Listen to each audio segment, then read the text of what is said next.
Remember your true nature, live like a saint. Part 2 of 5 on Between Master and Disciples, given in English and Chinese on September 1st, 2019 in New Land Ashram, Taiwan, also known as Formosa.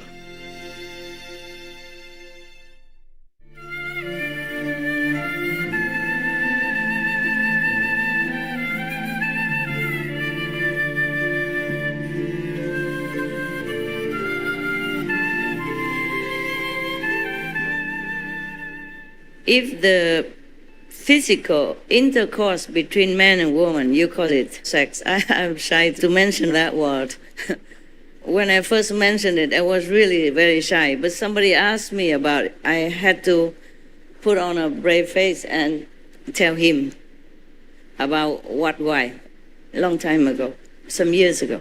But even then, nowadays, if I mention that, I still feel very shy. I don't know why.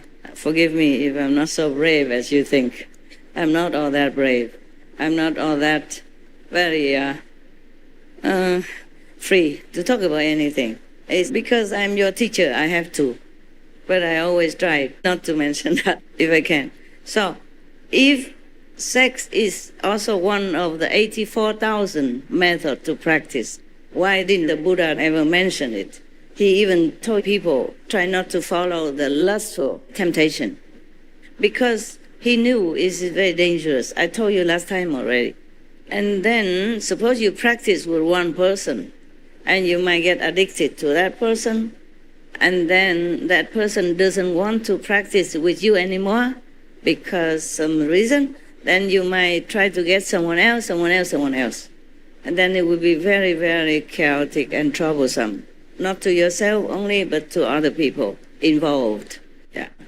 Even if you want to be a teacher of this so-called tantric yoga, you are not safe from the danger of addiction to sensual pleasure. I also written here, it's a dangerous way because you could be entangled in its powerful pleasure and can't reach your goal or even forget it altogether. In this physical world, sex is the most common, yet the most powerful force to reach enlightenment. Very powerful. If you married or in love, or have boyfriend, girlfriend, you understand what I'm saying. I better not try this. But if you can avoid it, then try the way I have told you last time. The saints, the enlightened saints, they have physical contact with their wives only several times a year, just to have children only. And after that, if they have enough children the way they think they should as an obligation to family, or just to have some children for the parental love for the wife or the husband, they will stop it after having enough children, even though they are still married. At one time, Kabir, the weaver saint, very famous poet also, he told people not to indulge in this kind of sensual pleasure. But they asked him why was he married and he had sensual pleasure before with his wife. He said, I was not enlightened. I was blind then.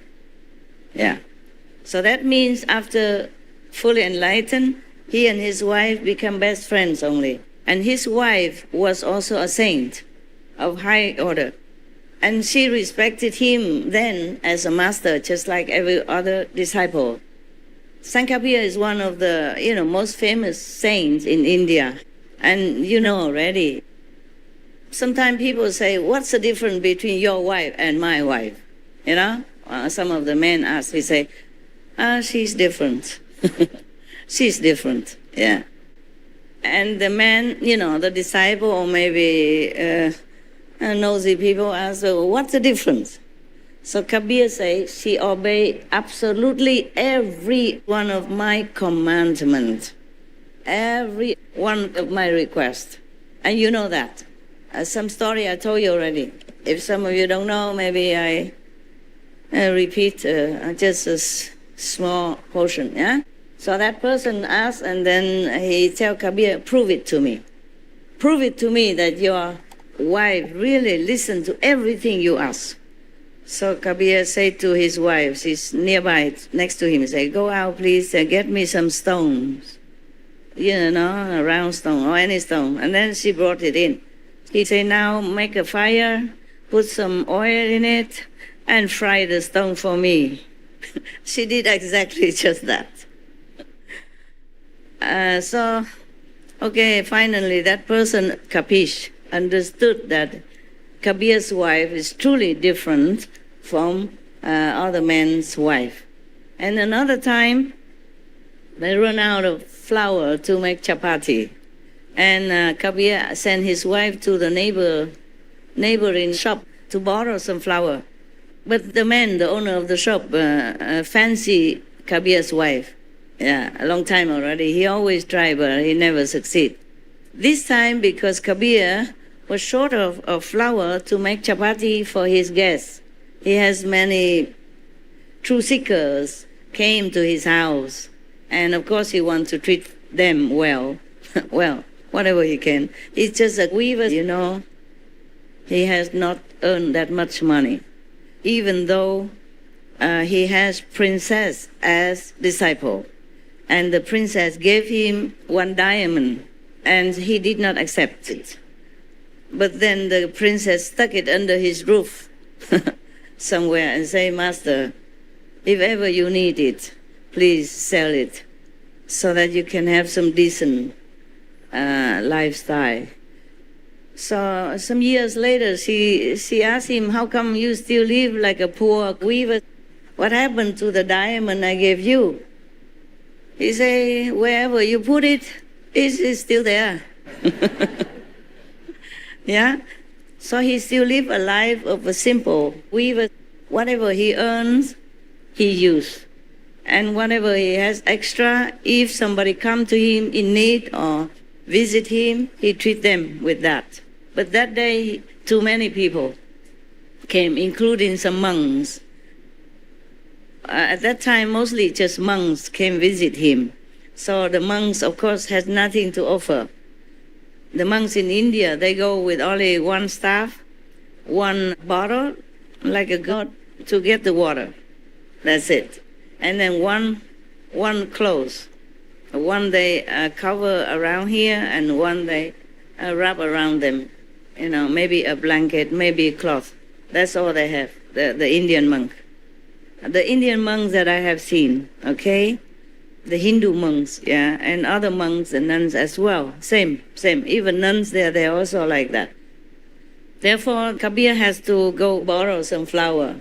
But this man, the owner of the shop, had taken much liking to the wife of Kabir a long time already. So this time he used this opportunity to kind of force her, say, if you have a physical relationship with me, then I give you as much flour as you want to take. The wife, of course, don't like that. Come home and told her husband. Kabir said, what? Just that? And you did not even agree? Come, I take you back there. Because it's raining and it's muddy. He's a gentleman, so he carried her to the shop and tell the owner, here, my wife, please, be gentle, take care of her, and give me the flowers. Oh, the owner of the shop was so shocked. Who wouldn't be, right? He thought he should do it secretly with the wife, but the husband knew, and then even offer him, his wife, openly. He was so scared. Also, he saw both of them, even though it's raining hard outside, both of them are dry, just like we are now. So he was so scared, and he begged for forgiveness. And he said, please, take as much flour as you need. I will never dare to offend both of you saintly practitioner again. Please forgive me. All right, so they have flour and nothing happened. I mentioned about the saints. After enlightenment, they practice abstinence. They still have wife, children maybe, but they keep abstinence from physical pleasure. They keep themselves abstinence from sex. Okay, sorry. If I really don't like to speak it, but let's be straight is good, because sometimes talk around, you don't understand anything. Or you pretend you don't understand. Fine. Therefore, I mention all the saints, they practice abstinence. Keep yourself busy. If you are bothered by that powerful force of nature that imparted within your being as one of the enlightening methods, just be busy. Help others instead of thinking of yourself too much. When you're too busy, you come home, you just meditate a little, and then you drop dead. You have no more energy to follow your inside desire. And living alone, of course, helps, okay? And living in separate rooms, separate houses, as wife and husband, does help. And do not look left and right, back and forth, if any object of your adoration appear in front of your eyes. The monks was taught by the Buddha to look only about 1 meter in front of them, so that they can see the insects, so they don't hurt them. They don't look anywhere at all. Don't look at the woman. And look upon all the women as your mother. And for the nun, look upon all the men as your father, or your brother, or your sister, like that, to avoid trouble. If any desirous thought creep up in your mind, you cut, yeah? Think of something else, recite the 5 names. Try as best as you can. Of course, it's very powerful, this one. Very, very powerful. It is very powerful. It even can create human beings. Imagine how more powerful can any other power be. Create maybe not just one human, but many humans. Create the whole world as you see it. So how powerful that force inside you. If you cannot tame it, then of course it's understandable. Just try to. Maybe that's why when women and men came of age, they have to marry and slowly tame it. Try your best. Because this physical pleasure not only entangle you in a lower type of energy, but also expand your energy too much. Yeah. Okay. Now I don't think I need to say any more, do I? No? Okay. All the politicians in our former generation knew all this also. Everyone know actually, but they use this power also even to exchange for lands, for more expansion of their country, yeah, by marrying their daughter off or their son off to neighboring country to exchange for some piece of province as dowry for the marriage. In Vietnam before, they did that also. One of our princess, fame for being beautiful and virtuous, saw our neighbor king.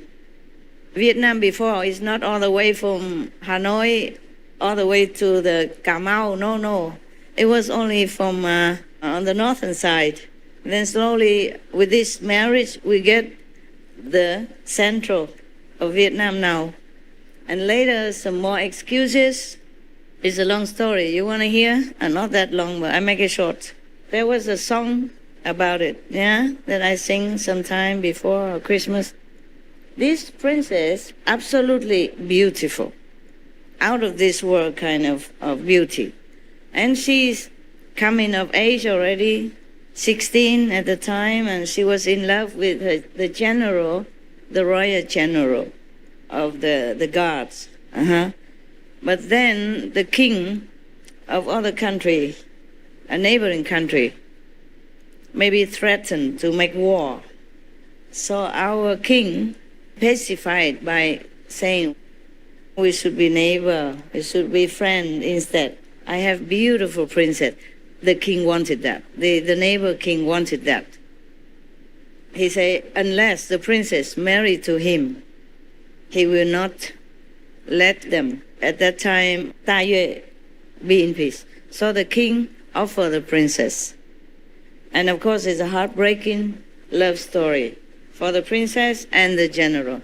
he has to accompany her as a chief of the bodyguards to bring her to the other country to offer her to another man. No matter if he's a king or not, he's another man. And he wasn't that good looking. Yeah. So after that, our country have peace with the neighbor, fine. And have, I think, two provinces extra added into our nation. Okay, expanded our country border, fine. But later, when this king died, because the king of the neighboring country at that time called Champa country, Cham, nước Cham. He was already older when he married the young princess. And then he died. And in that country, tradition is that the king's body would be burned. And the princess or whatever consorts he had at that time all have to die with him in the same way, alive. Burned alive. Because it was a wrong translation, one wrong word. Because that time Champa also influenced by Indian culture. If you see some of their stupas that they built and the sculpting outside, the structure is very much like India. Many of the stupas. Stupas is people either built to bury some important person inside or to worship some of the saints' relic, like tooth. The saints or the Buddha died, they worship the tooth, they build a stupa, make it elaborate, painting or sculpting outside, beautiful decoration to worship. So if you see some of the stupas that are left over in our country, Vietnam nowadays, you will see they very much resemble the Indian kind of structure of building. I'm just telling you this, nobody tell me, it's just my calendar, okay? Because I saw it, I observed, and I see the similarity.